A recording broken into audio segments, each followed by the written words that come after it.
আজকে করব মা বিপত্তারিণীর পুজো। আগের দিন নিরামিষ খেয়ে আজকে উপাস থাকবো, তাই সকাল সকাল ঘুম থেকে উঠে কাজকর্ম ছেড়ে স্নান করে একেবারে পুজোর ফুলটা আগে উঠিয়ে নিচ্ছি, কারণ মা বিপত্তারিণী পুজোতে 13 রকমের ফুল লাগে। আর যেহেতু আমার বাড়িতে অনেক রকমের ফুল আছে, তো যেগুলো আছে সেগুলো উঠিয়ে নিচ্ছি, আর বাকি যেটা থাকবে সেটা আমার বর বাজার থেকে নিয়ে আসবে। আর পুজোটা আমি করবো, তাই বর্মশাইকে কষ্ট দিয়ে তো আর লাভ নাই, তাই ওকে আমি 1 কাপ লাল চা আর একটু চিরা ভাজা করে দিলাম। ও আবার খেয়ে দিয়ে যাবে বাজারে মায়ের জন্য পুজোর ফলমূল নিয়ে আসতে। তো এই যে দেখতে পাচ্ছ বন্ধুরা, আমি কিন্তু এদিকে রান্নাটাও বসিয়ে দিয়েছি, কারণ পরিবারের বাকি যারা যারা আছে তারা তো খাওয়া দাওয়া করবেই, তাই না। এদিকে রান্না জোগাড় করতে করতে আমার ছোট মেয়ে গেছিল স্কুলে, ওকে কিন্তু আমার বর একেবারে স্কুল থেকে নিয়ে পুজোর বাজার করে নিয়ে চলে এসেছে। এদিকে আমি আবার ফলমূলগুলো চেক করতে বসে গেলাম, কারণ সবকিছু তো 13 রকমের লাগবে, তাই না। 13 রকমের ফল, 13 রকমের মিষ্টি, সবকিছু যাবতীয় যা যা লাগবে সবকিছু 13 রকমের লাগবে।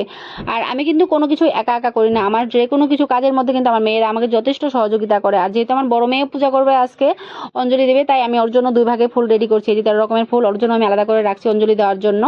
আর আমি কিন্তু পুজোটা বাড়িতে করবো না বন্ধুরা, পুজোটা করবো আমি পাড়ার এক দিদি ভাইয়ের বাড়িতে। পাড়ার বউরা সবাই মিলে একসাথে করবো। এভাবে করলে কিন্তু মজাটাই আলাদা থাকে, খুব ভালো লাগে, খুব আনন্দ করি আমরা পূজাটা করি, প্রতি বছর এভাবেই পূজা করি। তারপর পূজার জোগাড় করতে করতে এদিকে আবার আমি শাড়িটাও পরে নিচ্ছি, কারণ ঠাকুর মশাই চলে আসবে আবার 1টা 1:30টার মধ্যে আমাকে যেতে বলেছিল। তাও মনে হয় আমার একটু দেরি হয়ে গেছে, আসলে বাড়িতে টুকটাক কাজ করতে গিয়ে অনেকটা দেরি হয়ে যায়, কি আর করা যাবে। তারপর তাড়াতাড়ি করে চলে গেলাম পুজো বাড়িতে। পুজো বাড়িতে গিয়ে দেখি মোটামুটি সবকিছু জোগাড় হয়ে গেছে, আর যতটুকু বাকি ছিল ততটুকু আমরা হাতাহাতি সবাই মিলে জোগাড় করে ফেলেছি, কেউ এটা কেউ ওটা এইভাবে জোগাড় করে ফেলেছি। তো ওই যে দেখতে পাচ্ছ দিদিভাইয়ের বাড়িতে কিন্তু পূজাটা হচ্ছে, আর এদিকে ঠাকুরমশাই চলে এসেছে, পুজো পিড়িতে বসে পড়েছে ঠাকুরমশাই, আর আমরাও সবাই লাইন ধরে বসে পড়েছি।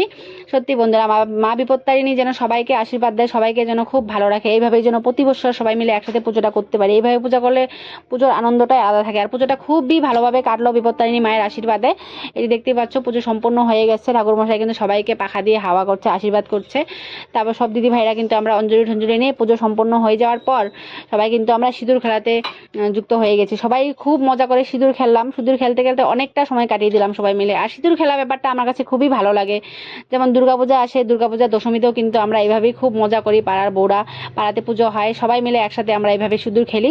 আর মা বিপত্তারিণীকে যেন সবাইকে সুস্থ রাখে, সবাইকে যেন খুবই ভালো রাখে, সবাই যেন প্রতি বছর এভাবে আমরা সিঁদুর খেলা খেলতে পারি। সত্যি ভাগ্য করে এই দিনগুলো আমরা পাই, তাই না। সবার ভাগ্যে তো সবকিছু হয় না, তো মা বিপত্তারিণী সবাইকে ভালো রাখ, এটাই বলবো। তো বন্ধুরা, এইভাবে আমরা একসাথে সবাই মিলেমিশে পূজা করি, দেখো। আর তোমাদের ভিডিওটা কেমন লাগলো সবাই একটু কমেন্টে বলবে, ভালো লাগলে বলবে বন্ধুরা, পাশে থেকো।